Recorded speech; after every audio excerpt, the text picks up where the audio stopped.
O nome de Deus nos transporta para o amanhã, nos faz habitar nos nossos sonhos, nos faz morar no amanhã.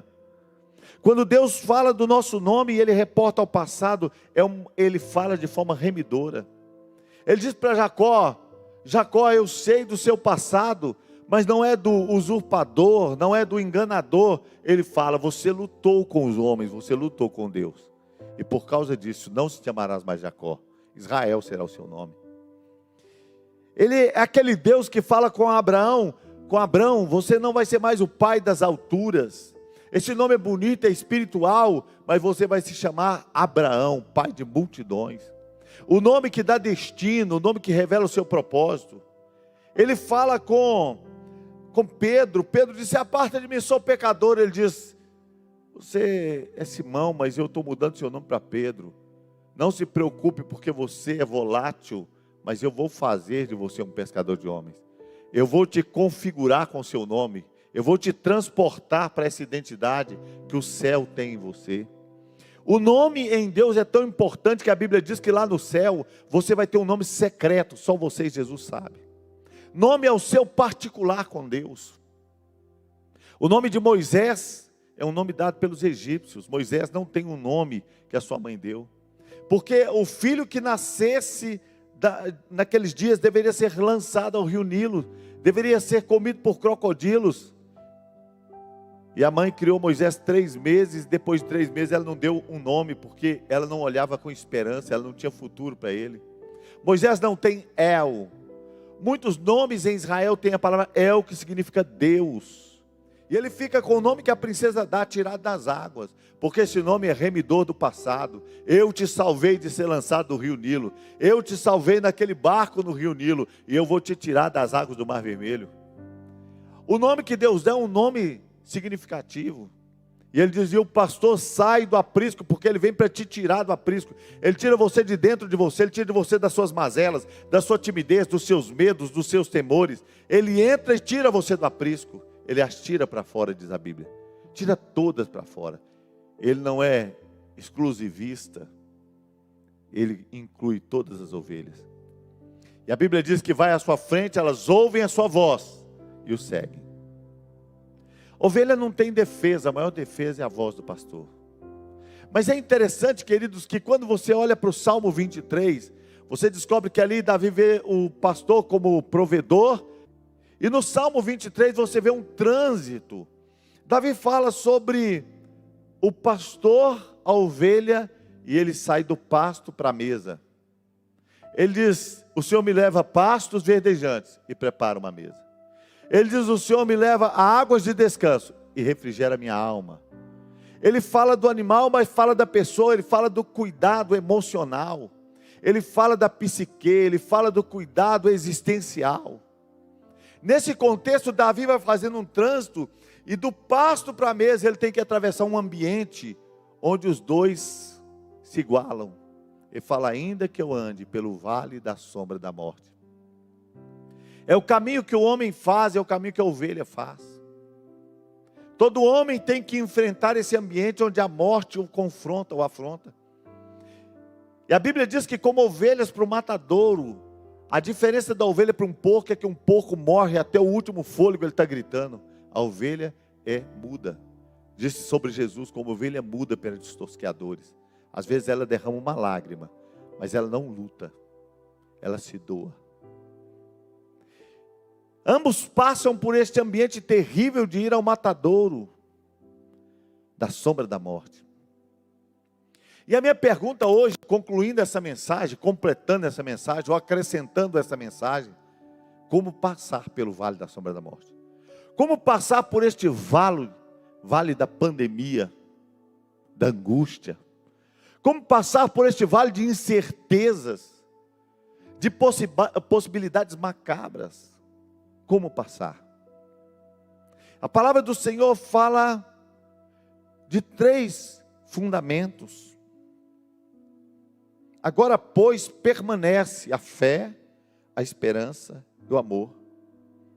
Eu quero falar sobre 3 realidades que são necessárias para atravessar esse vale. Primeira realidade: não se passa pelo vale da sombra da morte sem uma fé genuína. Eu trabalhei esse texto porque a Bíblia diz que há também uma crescente no texto.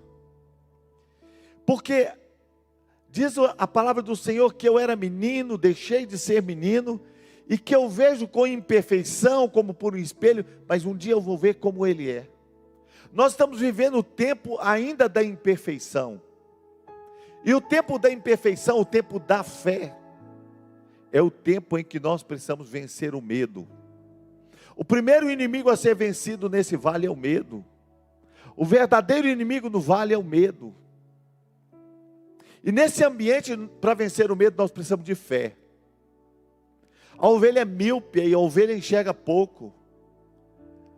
E a ovelha precisa se guiar, a segurança da ovelha, a defesa da ovelha, a proteção da ovelha é a voz do pastor. A voz do pastor conta da sua presença, ainda que eu ande pelo vale da sombra da morte, não temerei mal algum, porque tu estás comigo. É o som dessa voz que garante, é a voz que dá direção, é a voz que constrói, é a voz que traz paz. E a palavra do Senhor diz que a fé vem pelo ouvir e o ouvir pela palavra de Deus. E a Bíblia diz que nós não vivemos por vista, mas pela fé. O tempo que nós estamos aqui não é um tempo de ver, é um tempo de crer. Quando você chegar no céu, você terá progredido e você não vai precisar mais de fé. Porque a fé é o firme fundamento das coisas que se esperam e a certeza das que se não veem. Quando você estiver vendo, quando você progredir e enxergar o Senhor e conhecê-lo como é conhecido, não precisa mais de fé. O vale da sombra da morte estará deserto, desabitado. A morte estará vencida. Você não precisa mais de fé.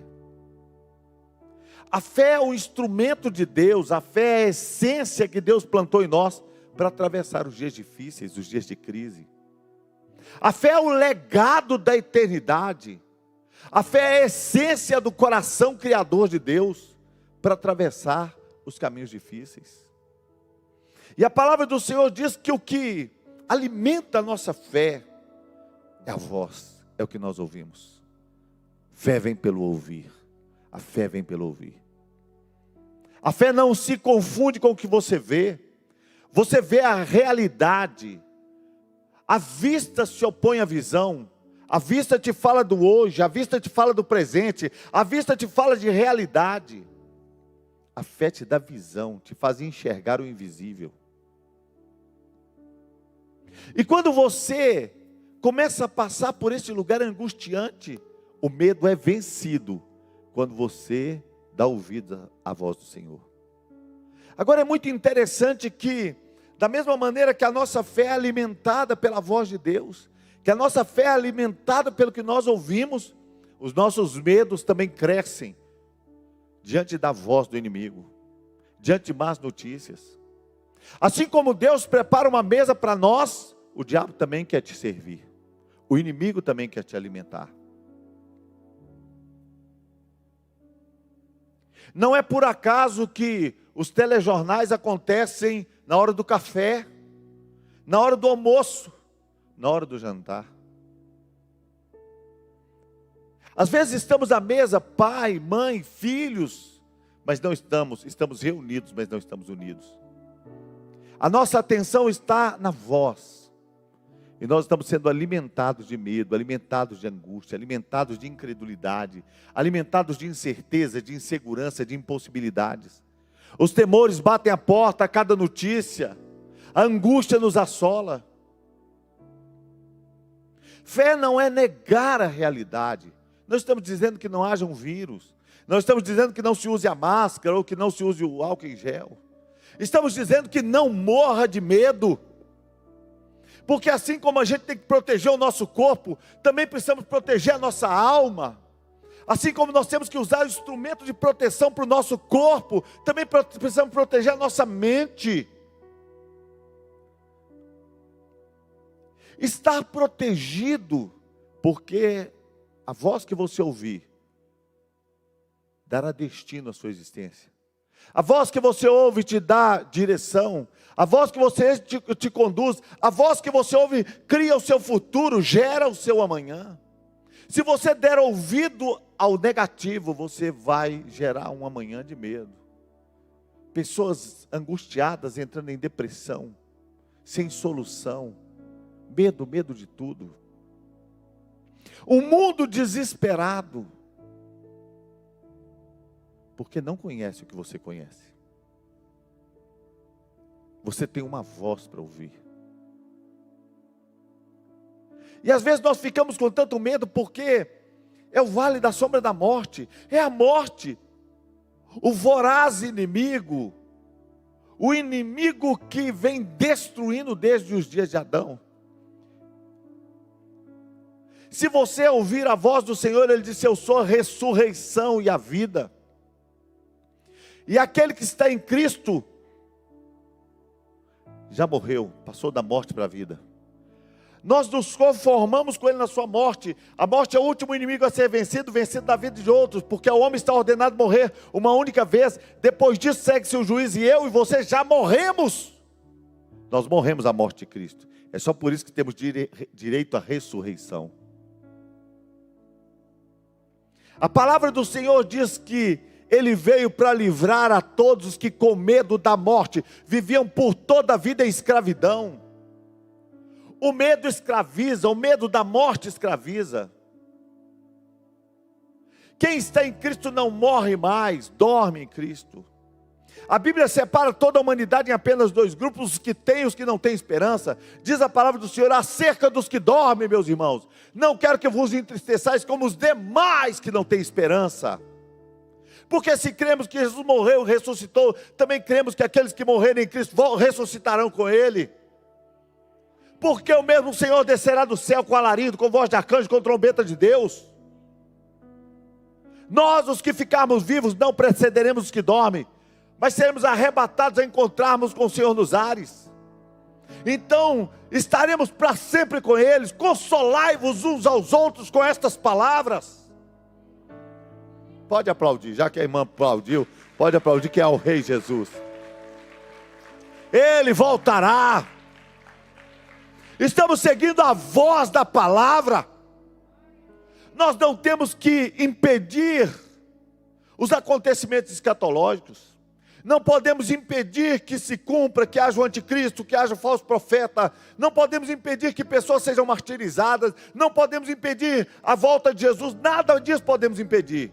A Bíblia nos convida a discernir, a ser virgem que tem lâmpadas acesas. Jesus diz: vocês não discerniram o tempo da sua visitação. Jesus disse: a hora e a vez do poder das trevas. Tem o tempo do poder das trevas. Nós não podemos impedir, mas nós podemos discernir. O discernimento nos habilita, nos qualifica para viver e para morrer pelo Senhor.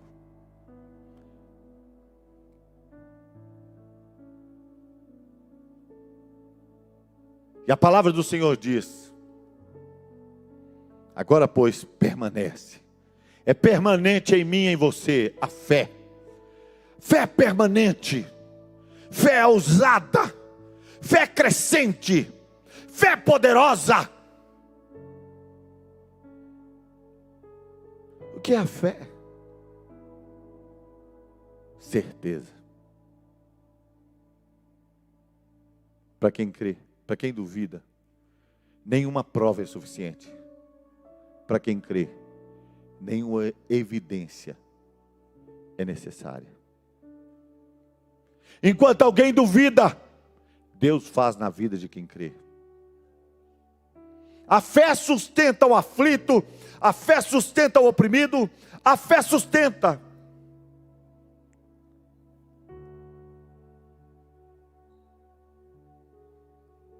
Porque um menino um dia viu um homem afrontando a nação de Israel, e ele era um gigante. Todo mundo chamava de gigante, mas aquele menino chamou de incircunciso filisteu.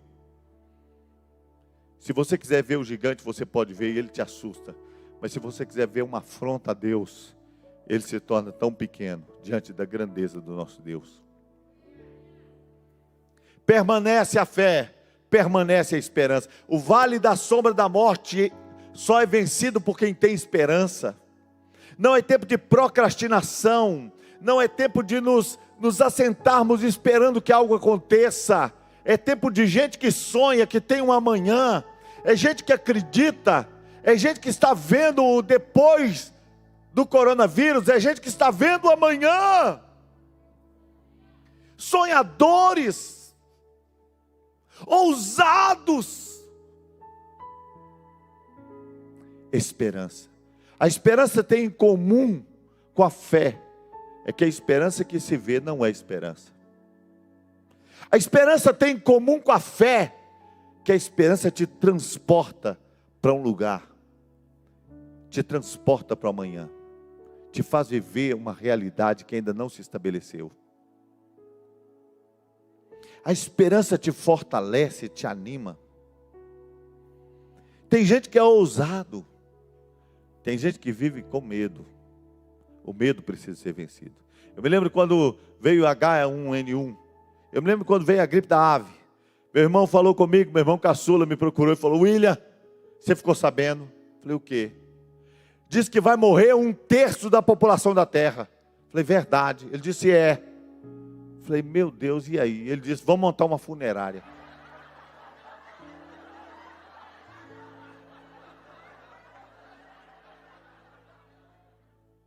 Tem gente que treme de medo. Tem gente que já se vê lá no futuro, que até a mazela faz sonhar. Deus não nos deu um espírito de medo, mas de poder, amor e moderação. Deus nos deu um espírito de ousadia, para viver com coragem, porque é melhor dormir em Cristo, é melhor morrer, do que viver escravo do medo, do que viver escravo do amanhã, do que viver escravo das impossibilidades. É melhor morrer. Esperança, esperança. A palavra do Senhor diz que ao cheiro das águas brotará. A árvore cortada, ao cheiro das águas brotará. Como planta nova, florescerá. Oh, aleluias. Quando disserem acabou, está encerrado, quando disserem todas as possibilidades acabaram, então brotará vida nova, esperança. E a Bíblia diz: permanece o amor, o maior destes é o amor. Sabe por que o amor é o maior? Porque a fé e a esperança é para a terra, o amor é para aqui, mas também é para o céu. No céu você não precisa de fé, no céu você não precisa de esperança. No céu, o vale da sombra da morte será um jardim, onde aqueles que são ousados e creem lançaram sementes. Porque tem gente que vai atravessar esse vale semeando, regando, declarando ainda que a semente não esteja brotando agora, vai brotar um dia.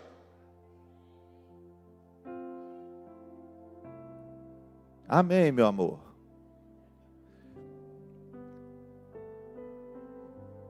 Maior é o amor. Um dia o Wolfgang disse que o amor é uma pessoa. Ele disse: sabe por que nós não podemos amar as coisas? Porque quando nós amamos, nós entregamos o amor a uma coisa. E o amor é uma pessoa. Coisas não podem possuir pessoas. Pessoas podem possuir coisas.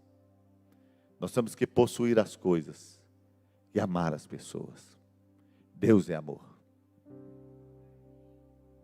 Agora a palavra do Senhor diz que Jesus, o bom pastor, veio para dar a vida. Mas não apenas para dar a vida para que eu e você fôssemos para o céu. Para dar a vida para que eu e você, além de nos tornarmos ovelhas que vão para o céu, ganhemos o coração de bom pastor. Porque a primeira missão que Deus deu ao homem foi essa: eu estou criando você, cuide do jardim, proteja o jardim e dê nome aos animais.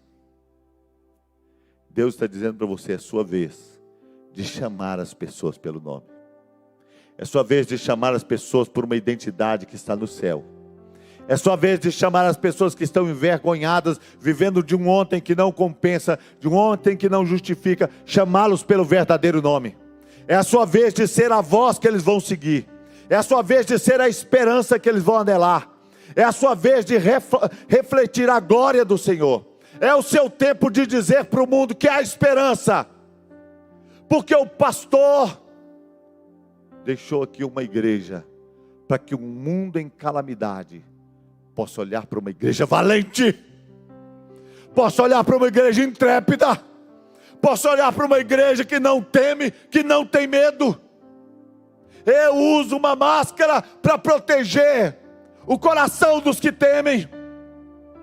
Eu uso uma máscara mais pelos outros do que por mim. Apesar de saber que é importante, é sempre mais pelos outros. Porque eu estou vestido de algo maior. Uma igreja ousada. Não estou dizendo para ninguém tirar a máscara, não. Uma igreja ousada. Uma igreja cheia de ousadia.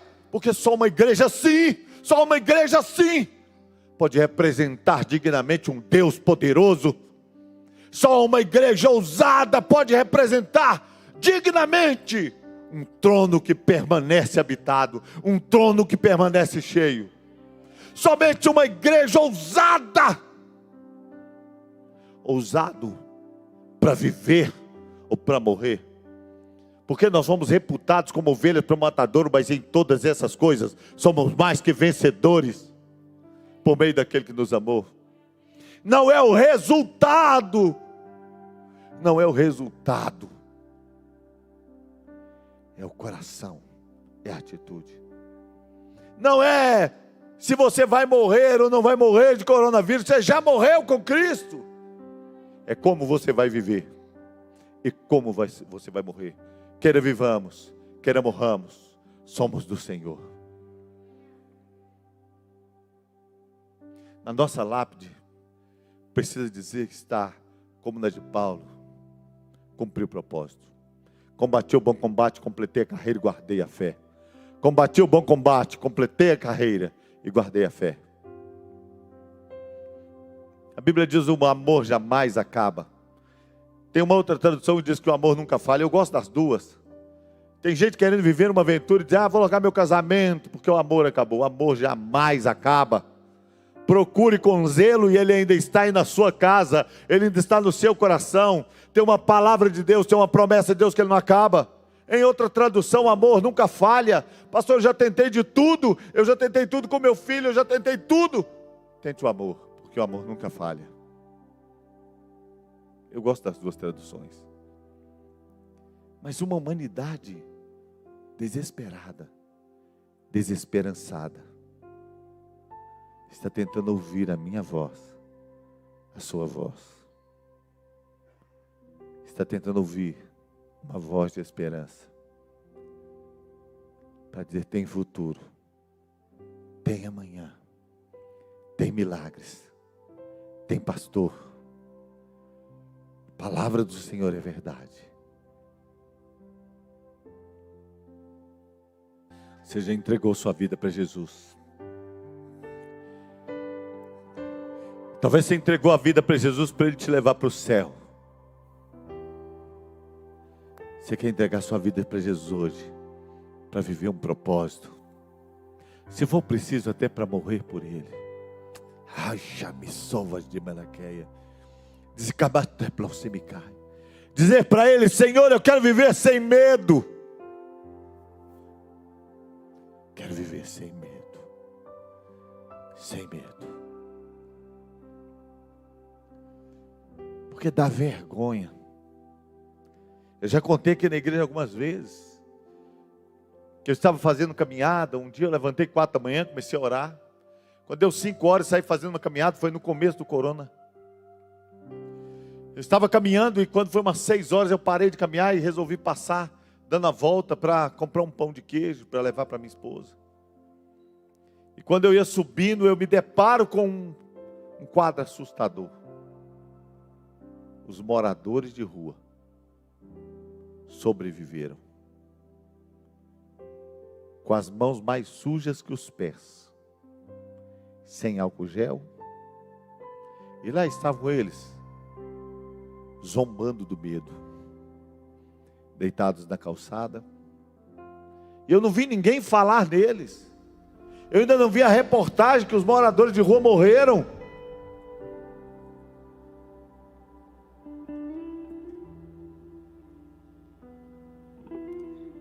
Ninguém falou neles ainda.